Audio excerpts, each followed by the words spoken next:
আসসালামু আলাইকুম গাইস, আপনারা সবাই কেমন আছেন? আলহামদুলিল্লাহ আমি ভালো আছি। আমি আজকে একদম কষি একটা লাউ নিলাম। লাউটা আমি কাটার আগে ধুয়ে নিলাম। এখন আমি লাউটা কেটে নিব। দেখেন লাউটা কত সুন্দর ক্ষীর, একদম কষি। এই কষি লাউয়ের শিকলাটা আমি ফেলাবো না। কষি লাউয়ের শিকলাটা দিয়ে আমি ভর্তা বানাবো। লাউটা আমার কাটা শেষ। এখন আমি চুলায় যাব। চুলায় আমি ডাল বসাইলাম।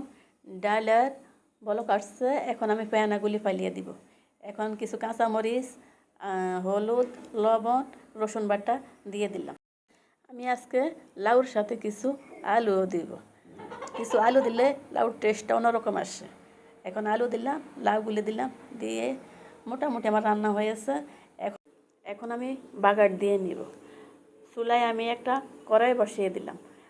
এখন আমি সরিষার তেল দিলাম। সরিষার তেলের সাথে আমি কিছু শুকনো মরিচ দিলাম। মরিচের সাথে আমি পেঁয়াজ, রসুন, কিছু জিরা দিলাম। জিরা দিয়ে আমি খুব সুন্দর করে ভেজে নিলাম। ভেজে নিয়ে আমি তরকারিগুলো ঢেলে দিলাম। আমার লাউ রান্নাটা কেমন হয়েছে গাইস, আপনারা আমাকে জানাবেন। যদি ভালো লাগে একটা লাইক, একটা কমেন্ট দিয়ে আমার পাশে থাকবেন। হাই।